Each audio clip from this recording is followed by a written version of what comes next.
आपण पाहत आहात राईट न्यूज, बातमी आहे तशी.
हाक मार की छान होईल.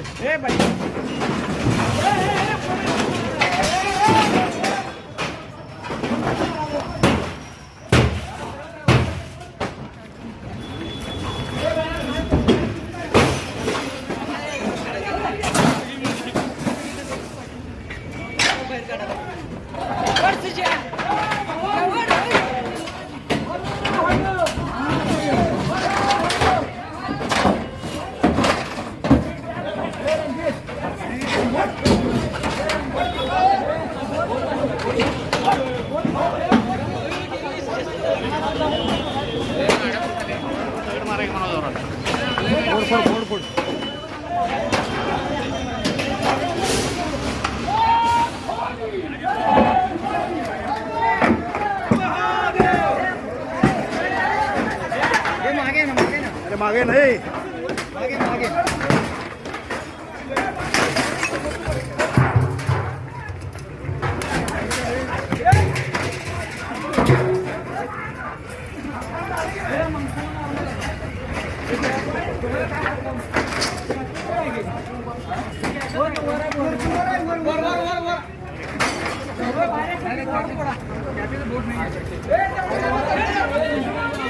दुसऱ्याला लागेल, दुसऱ्याला लागेल बघ रे, दुसऱ्याला लागेल.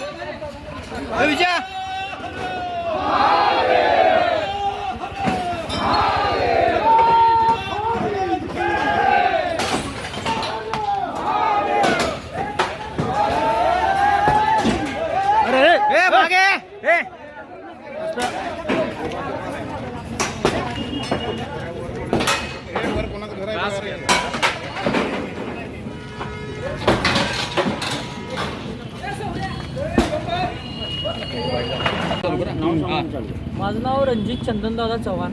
मी शिवप्रतिष्ठान युवा हिंदुस्थानचा जिल्हा प्रमुख आहे. गेले 2 वर्ष झालं आपण हे जे असली चाळे चालतात कॅफेमध्ये त्याविरोधात IG साहेब, परत SP साहेब, त्याच्या आधी आपण गृहमंत्री, मुख्यमंत्री सगळ्यांना निवेदन दिलेले आहेत. पण तरीसुद्धा आत्ता आपल्या सांगलीत ते असे असली चाळे चालू असणारे म्हणजे मिनी लॉजेस असणारे हे कॅफे चालू आहेत. आणि याचा बळी काल एक तासगावची मुलगी आणि मुलगा, त्या मुलीचा बळी झाला आहे. म्हणजे काल त्या मुलीवर बलात्कार झाला आहे 15 तारखेला, म्हणजे परवा दिवशी. त्या कॅफेमुळं आपल्या सांगलीत असे अजून 4-5 कॅफे चालू आहेत. शिवप्रतिष्ठानचं प्रत्येक वेळेला साहेबांना निवेदन आहे. गृहमंत्र्यांना आम्ही मागच्या वेळेला निवेदन दिलं आहे, IG साहेबांना निवेदन दिलं आहे, तरी पण हे कॅफे बंद होत नाहीत. खालचे जे सगळे पोलीस अधिकारी आहेत ते यांना मॅनेज आहेत.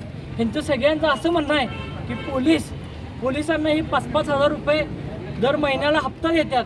मग हे पोलिसांच्यामुळं झालं आहे का? यांच्यामुळं यांचे जी काय यांना भीती पाहिजे होती, जे असलेली चाळे हे करतात, ती भीती यांची मोडलेली आहे. आणि प्रत्येक वेळेला आम्ही निवेदन देऊन सुद्धा आज काय केलं नेमकं तुम्ही? त्यामुळं आपण हे आज सगळे कॅफे फोडले.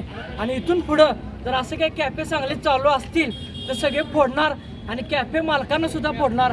आणि काल जो हा प्रकार झाला आहे त्यामध्ये या कॅफे मालकाला सुद्धा सहआरोपी करावं ही श्री शिव प्रतिष्ठान युवा हिंदुस्थानची मागणी आहे. आणि असेच कॅफे सगळे पूर्ण महाराष्ट्रात फोडणार हे शिव प्रतिष्ठान युवा हिंदुस्थानच्या तर्फे आम्ही आवाहन करतो आणि तुम्हाला सांगतो. धन्यवाद.